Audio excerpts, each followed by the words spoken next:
Pada hari ini kita akan belajar mengenai gaya gesek pada bidang miring.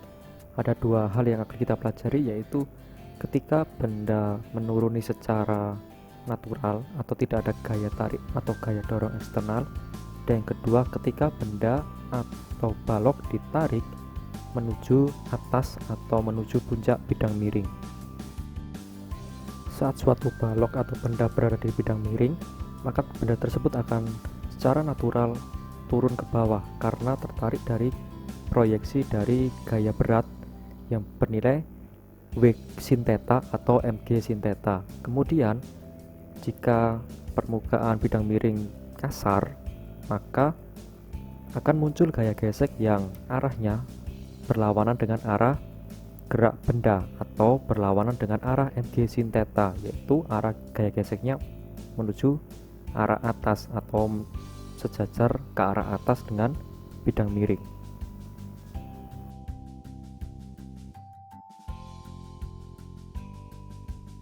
Untuk menentukan balok pada bidang miring bergerak atau tidak, kita bisa membandingkan nilai dari mg sin theta dengan nilai dari gaya gesek statis maksimum. Jika nilai mg sin theta lebih besar daripada nilai gaya gesek maksimum atau FGS maksimum, maka benda bergerak. Jika mg sin theta bernilai sama dengan nilai FGS maksimum, maka benda dalam posisi tepat akan bergerak. Jika nilai mg sin theta lebih kecil daripada nilai FGS maksimum, maka benda dalam keadaan diam. Dan pada keadaan ini, nilai gaya gesek yang dirasakan oleh benda itu sama dengan mg sin theta. Besarnya nilai FGS maksimum dapat kita cari dengan memanfaatkan persamaan μs kali n. Tetapi di sini karena pada bidang miring, maka kita harus mencari nilai gaya yang arahnya sejajar dengan gaya normal. Kalau kita lihat pada gambar, gaya yang sejajar dengan gaya normal adalah mg cos theta, sehingga nilai dari n atau gaya normal kita ganti dengan mg cos theta. Untuk nilai dari gaya gesek kinetis, maka nilainya dapat kita cari dengan cara FGK sama dengan mu k kali n, dengan nilai n kita ganti dengan mg cos theta, sehingga Fg kinetis atau FGK sama dengan mu k dikalikan mg cos theta.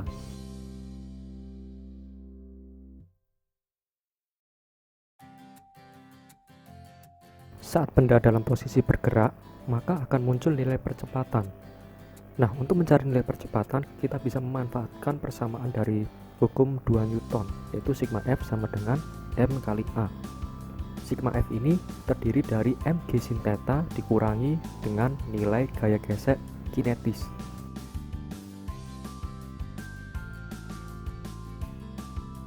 Besarnya gaya gesek yang dialami oleh balok ada 3 kemungkinan. Yang pertama, saat balok bergerak, maka besarnya gaya gesek yang dirasakan sama dengan gaya gesek kinetis. Ketika balok tepat akan bergerak, maka besarnya gaya gesek yang dirasakan sama dengan FGS maksimum atau sama dengan juga mg sin theta. Nah, ketika benda diam, maka besarnya gaya gesek yang dirasakan benda adalah mg sin theta.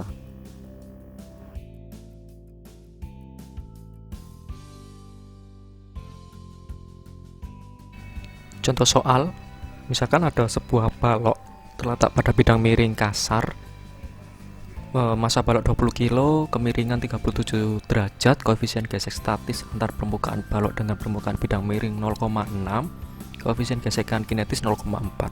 Tentukan apakah balok bergerak menuruni bidang atau tidak, berapakah besar gaya gesek yang dirasakan balok, dan jika balok bergerak, berapakah percepatan yang dialami balok.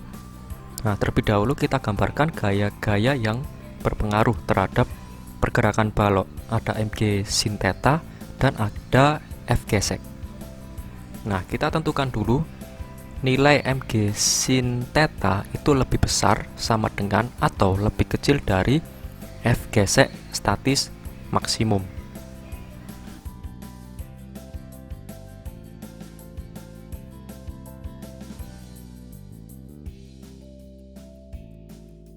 Dari hasil yang kita dapatkan, ternyata nilai mg sin theta lebih besar dari nilai fgs maksimum, sehingga benda bergerak menuruni bidang.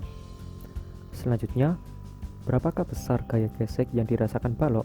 Besarnya gaya gesek yang dirasakan oleh balok ketika sudah bergerak, yaitu sebesar FGK atau mu K kali N.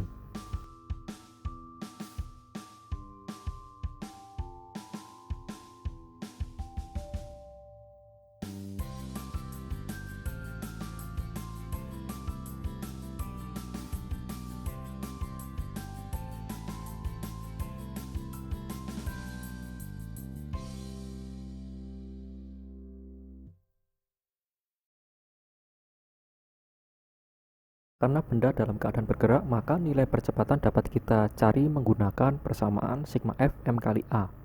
Sigma F terdiri dari mg sin theta dikurangi F gesek kinetis. Masukkan nilai-nilainya dan hitung untuk mencari nilai percepatan.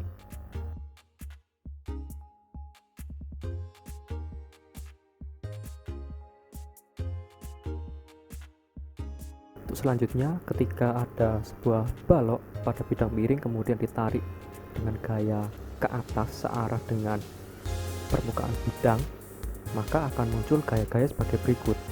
F tarik ke arah atas sejajar dengan bidang, kemudian mg sin theta ke arah bawah sejajar dengan bidang, dan F gesek juga searah dengan mg sin theta. Nah, untuk menentukan bendanya bergerak atau tidak, maka kita harus membandingkan nilai dari F tarik dikurangi mg sin theta dengan FGS maksimum.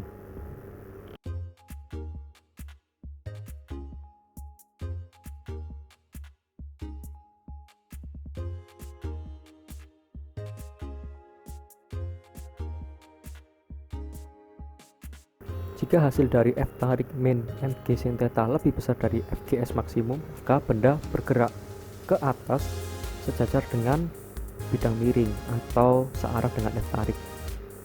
Kemudian jika F tarik dikurangi mg sin theta hasilnya sama dengan FGS maksimum, maka benda berada pada posisi tepat akan bergerak.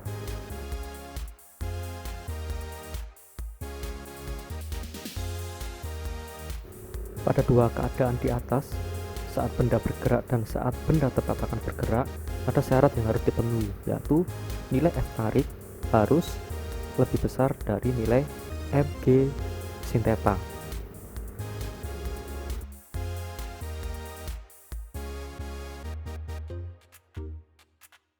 Tetapi jika nilai mg sin theta lebih besar daripada F tariknya, maka benda akan bergerak turun dan arah gaya gesek berubah menjadi searah dengan F tarik.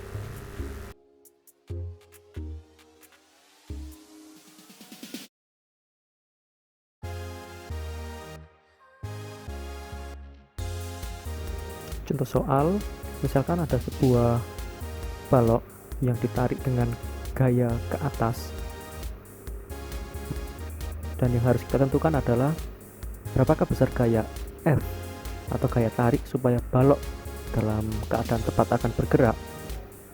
Nah, pada keadaan tepat akan bergerak, maka akan berlaku syarat sebagai berikut. F kurangi mg sin theta sama dengan FGS maksimum. Masukkan nilai-nilai besaran yang diketahui. Ingat, untuk gaya normal kita ganti dengan nilai mg cos theta, karena untuk mencari nilai gaya normal kita harus mencari gaya yang arahnya sejajar dengan gaya normal.